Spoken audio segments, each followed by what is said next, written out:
தாயக சொந்தங்களுக்கு வணக்கம். தாயகத்தின் காலை நேர பிரதான செய்திகள். முதலில் தலைப்புச் செய்திகள்.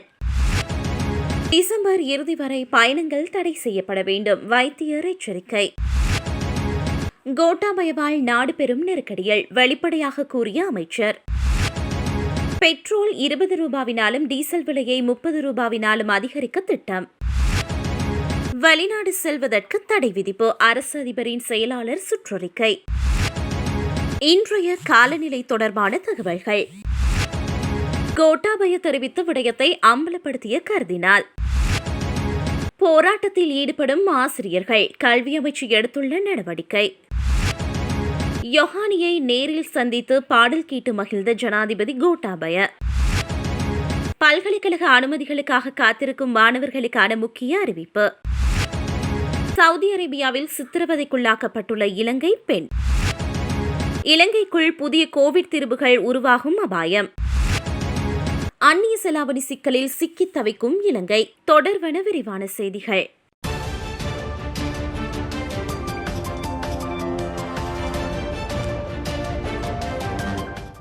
டிசம்பர் இறுதி வரை அத்தியாவசியமற்ற பயணங்களை கட்டுப்படுத்துமாறு சுகாதார சேவைகள் பணிப்பாளர் நாயகம் வைத்தியர் அசேல குணவர்தன தெரிவித்துள்ளார். அன்றாடம் சுமார் 700 தொற்றாளர்கள் இனம் காணப்பட்டு வருவதாகவும், எனவே இதுபோன்ற சூழ்நிலைகளில் அத்தியாவசியமற்ற பயணங்கள் தடை செய்யப்பட வேண்டும். உறவினர்களை பார்க்கவோ அல்லது சுற்றுலா பயணங்களில் ஈடுபடுவதற்கோ இது ஏற்ற காலம் அல்ல என்றும் அவர் வலியுறுத்தினார். இதேவேளை நாட்டில் வலிமையான செயற்பாடுகளை படிப்படியாக முன்னெடுப்பதற்காக புதிய சுகாதார வழிகாட்டல்கள் சுகாதார அமைச்சினால் வெளியிடப்பட்டுள்ளன. இதற்கமைய பொதுமக்கள் விழிப்புடன் இருக்க வேண்டும் என்றும் கேட்டுக் கொண்டார். ஜனாதிபதி கோட்டாபய எடுத்த முடிவால் தற்போது பெரும் நெருக்கடிக்குள் சிக்கியுள்ளதாக பாடி கைத்தறி, ஜவுளி மற்றும் உள்ளூர் ஆடை தயாரிப்புகள் துறை ராஜாங்க அமைச்சர் தயாஸ்ரீ ஜெயசேகர் தெரிவித்துள்ளார். வெளிப்பெண்ண பகுதியில் ஆரம்பிக்கப்பட்ட கிராமப்புற காலனி தொழில் முனைவோருக்கான உபகரணங்கள் வழங்கும் திட்டத்தில் பங்கேற்ற போது ராஜாங்க அமைச்சர் இதனை தெரிவித்தார். மேலும் தெரிவிக்கையில் 100% கரிம உரத்தை மட்டுமே பயன்படுத்தி சாகுபடி செய்யும் நாடு உலகில் இல்லை. உலகின் 68 நாடுகள் 100% கரிம உரத்துடன் பயிரிட முயன்றும் தோல்வியடைந்துள்ளன. ரசாயன உர இறக்குமதியை நிறுத்த ஜனாதிபதி முடிவு செய்திருந்தாலும் நெருக்கடி எழுந்துள்ளது என்று அவர் சுட்டிக்காட்டினார். நாட்டிற்கு ரசாயன உரங்களை இறக்குமதி செய்ய ஆண்டுக்கு $400 மில்லியன் செலவாகும். ஜனாதிபதி கோட்டாபய ராஜபக்ஷ இந்த தொகையை குறைக்க ரசாயன உர இறக்குமதியை நிறுத்த முடிவு செய்தார். ஆனால் இறுதியில் இது பெரும் நெருக்கடிக்கு வழிவகுத்தது. பேராசிரியர்கள் இருந்தனர், அவர்கள் கொண்டு வந்த காகிதத்தை கொடுத்தனர், வேலை நிறுத்தப்பட்டது. இன்று விவசாய நிலத்தில் விவசாயம் செய்ய முடியவில்லை என அவர் மேலும் குறிப்பிட்டார். இலங்கையில் எரிபொருள் விலையை அதிகரிக்குமாறு அரசாங்கத்திடம் கோரிக்கை விடுக்கப்பட்டுள்ளது. தற்போதைய நிலையில் எரிபொருள் விலை அதிகரிக்கப்பட வேண்டும் என லங்கா ஐஓசி நிறுவனம் கோரிக்கை விடுத்துள்ளது. அதற்கமைய பெட்ரோல் 1 லிட்டரின் விலையை 20 ரூபாவினால் அதிகரிக்குமாறு லங்கா ஐஓசி நிறுவனத்தின் முகாமைத்துவ இயக்குநர் மனோஜ் குப்தா கேட்டுக் கொண்டுள்ளார். அத்துடன் 1 லிட்டர் டீசலின் விலையை 30 ரூபாயிலும் விலை அதிகரிக்குமாறு அவர் குறிப்பிட்டார். இந்த விலை அதிகரிப்பிற்கு அரசாங்கத்தின் அனுமதியை எதிர்பார்ப்பதாக அவர் மேலும் தெரிவித்தார். வரவு செலவு திட்டத்தை வெற்றிக் கொள்வதற்காக அமைச்சர்கள், அதிகாரிகள் வெளிநாடு செல்வதற்கு தடை விதிக்கப்பட்டுள்ளது. இது தொடர்பான சுற்றறிக்கையை இலங்கை அரசு அதிபரின் செயலாளர் பேராசிரியர் பி ஜெயசுந்தர அமைச்சர்கள், ராஜாங்க அமைச்சர்கள், அமைச்சர்களின் செயலாளர்களுக்கும் துறை சார்ந்த அதிகாரிகளுக்கும் அனுப்பியுள்ளார். வரவு செலவு திட்டத்தை வெற்றிக் கொள்வதற்காக அனைத்து தரப்பினரும் முடிந்தவரை பங்களிப்பு செய்ய வேண்டும் என்ற காரணத்தினால் ஜனாதிபதியின் செயலாளர் இந்த சுற்றறிக்கையை வெளியிட்டுள்ளார் என தெரிவிக்கப்படுகிறது. 2022 ஆண்டுக்கான வரவு செலவு திட்டம் நிதியமைச்சர் பசில் ராஜபக்ஷவால் அடுத்த மாதம் 12ஆம் தேதி நாடாளுமன்றத்தில் சமர்ப்பிக்கப்பட உள்ளது. மேல் சப்ரகமு மற்றும் மத்திய மாகாணங்களிலும் காலி மற்றும் மாத்திரை மாவட்டங்களிலும் பல தடவைகள் மழை பெய்யக்கூடிய சாத்தியம் காணப்படுகிறது. வடக்கு, வடமத்திய மற்றும் வடமேல் மாகாணங்களில் சிறிதளவான மழை பெய்யும் என எதிர்பார்க்கப்படுகிறது. நாட்டின் ஏனைய பிரதேசங்களில் பிரதானமாக சீரான வானிலை நிலவும் என எதிர்பார்க்கப்படுகிறது. மத்திய மலைநாட்டின் மேற்கு சரிவு பகுதிகளிலும் வடக்கு, வடமத்திய, வடமேல் மற்றும் தென் மாகாணங்களிலும் திருகோணமலை மாவட்டத்திலும் காற்றின் வேகமானது அவ்வப்போது மணித்தியாலத்திற்கு 30 தொடக்கம் 40 கிலோமீட்டர் வரை அதிகரிக்கக்கூடிய சாத்தியம் காணப்படுகிறது. கொழும்பிலிருந்து காலி மற்றும் மாத்திரை ஊடாக ஹம்பாந்தோட்டை வரையான கடற்பரப்புகளில் பல இடங்களில் மழையோ அல்லது இடியுடன் கூடிய மழையோ பெய்யக்கூடிய சாத்தியம் காணப்படுகிறது. நாட்டை சூழவுள்ள ஏனைய கடற்பரப்புகளில் சில இடங்களில் மழையோ அல்லது இடியுடன் கூடிய மழையோ பெய்யக்கூடிய சாத்தியம் காணப்படுகிறது. நாட்டை சூழவுள்ள கடற்பரப்புகளில் காற்றானது தென்மேற்கு திசையிலிருந்து வீசக்கூடுவதுடன் காற்றின் வேகமானது மணித்தியாலத்திற்கு 30 தொடக்கம் 40 கிலோமீட்டர் வரை காணப்படும். புத்தளத்திலிருந்து காங்கேசன் துறை வரையான கடற்பரப்புகளில் காற்றின் வேகமானது அவ்வப்போது மணித்தியாலத்திற்கு 60 தொடக்கம் 65 கிலோமீட்டர் வரை அதிகரிக்கக்கூடிய சாத்தியம் காணப்படுகிறது. காலியிலிருந்து மாத்திரை மற்றும் ஹம்பாந்தோட்டை ஊடாக பொத்துவில் வரையான கடற்பரப்புகளில் காற்றின் வேகமானது அவ்வப்போது மணித்தியாலத்திற்கு 50 தொடக்கம் 60 கிலோமீட்டர் வரை அதிகரிக்கக்கூடிய சாத்தியம் காணப்படுகிறது. புத்தளத்திலிருந்து காங்கேசன் துறை வரையான கடற்பரப்புகள் அவ்வப்போது மிகவும் கொந்தளிப்பாக காணப்படும். காலியில் இருந்து மாத்திரை மற்றும் ஹம்மாந்தோட்டை ஊடாக பொத்துவில் வரையான கடற்பரப்புகள் அவ்வப்போது கொந்தளிப்பாக காணப்படும் என அறிவிக்கப்பட்டுள்ளது. உயிர்த்த ஞாயிறு தாக்குதல் குறித்து ஜனாதிபதி ஆணைக்குழுவின் விசாரணை அறிக்கையை நடைமுறைப்படுத்துவது தொடர்பான ஜனாதிபதி கோட்டாபய தெரிவித்த விடயம் தொடர்பில் கர்தினால் மால்கம் ரஞ்சித் தானகை இதுவரை வெளிவராத பரபரப்பு குற்றச்சாட்டை முன்வைத்துள்ளார். இணையவழி நிகழ்வொன்றில் கருத்து தெரிவிக்கையில் கர்தினால் இந்த குற்றச்சாட்டுகளை முன்வைத்துள்ளார். அதில் அவர் மேலும் தெரிவிக்கையில், கண்ணிற்கு புலப்படுகின்ற பயங்கரவாத தாக்குதலுக்கு அப்பால் பல விடயங்கள் உள்ளன. அரசாங்கம் அரசியல் அதிகாரத்தை கைப்பற்றுவதற்காக உயிர்த்த ஞாயிறு தாக்குதலை பயன்படுத்தியது என மீண்டும் அவர் குற்றம் சாட்டினார்.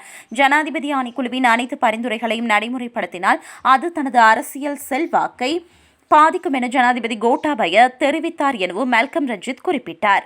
ஜனாதிபதி ஆணைக்குழுவின் அறிக்கை கிடைத்ததும் அவர் உடனடியாக தனது அமைச்சரவையிலிருந்து அமைச்சர்கள் சிலரை தெரிவு செய்தார். இது அரசியல் தீர்மானம் என குறிப்பிட்டுள்ள கருதினால் தனது நலன்களை பாதுகாப்பதற்காக எந்த விடயங்களை தெரிவு செய்து நடைமுறைப்படுத்துவது, எதனை நடைமுறைப்படுத்தக்கூடாது என்பதனை தீர்மானிப்பதற்காகவே அந்த அரசியல் குழுவை ஜனாதிபதி நியமித்தார் என தெரிவித்துள்ளார்.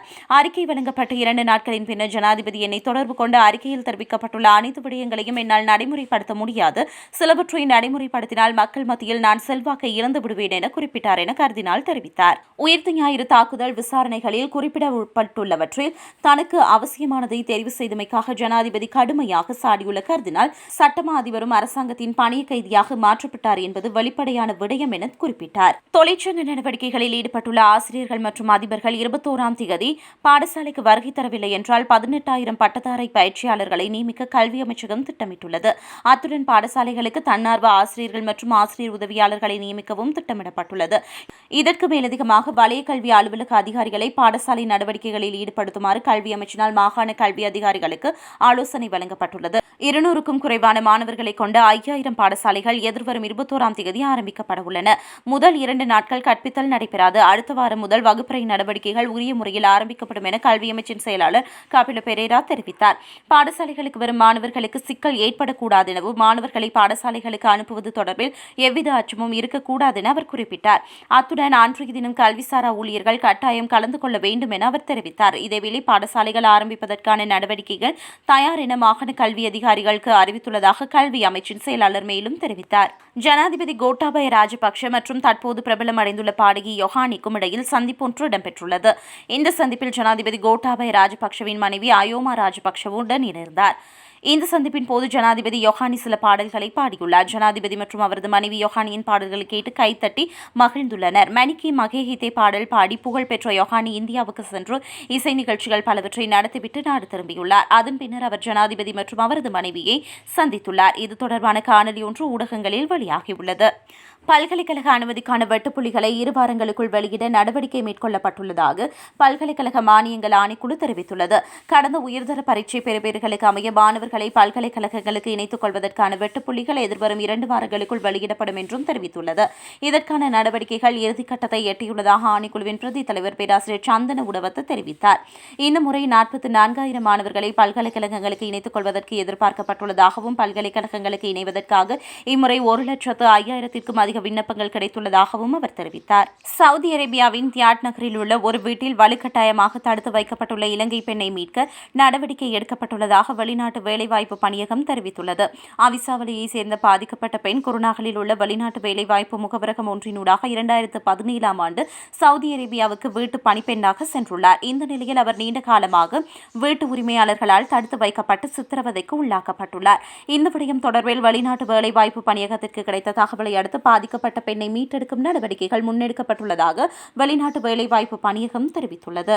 இலங்கைக்குள் புதிய கோவிட் தொற்று வகைகள் நுழைவதற்கான சாத்தியக்கூறுகள் காணப்படுவதாக சுகாதார அமைச்சு எச்சரிக்கை விடுத்துள்ளது.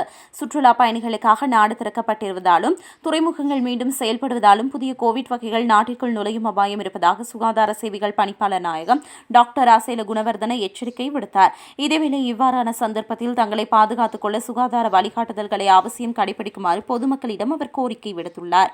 இலங்கையில் ஏற்பட்டுள்ள கடுமையான பெட்ரோல் டீசல் தட்டுப்பாடு காரணமாக அதனை தவிர்க்க இந்தியாவிடம் 3700 கோடி ரூபாய் கடன் தொகையை இலங்கை கோரியுள்ளதாக தெரிவிக்கப்படுகிறது.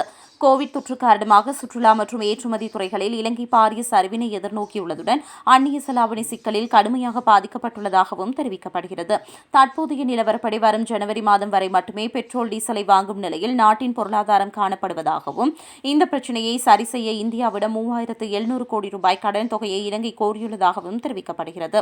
இதற்கமைய இலங்கையின் கோரிக்கையை இந்தியா விரைவில் ஏற்றுக்கொள்ளும் என்றும் இது தொடர்பான ஒப்பந்தம் கைச்சாத்திடப்படும் என்றும் தகவல் வெளியாகியுள்ளது. இத்துடன் செய்திகள் நிறைவு பெறுகின்றன.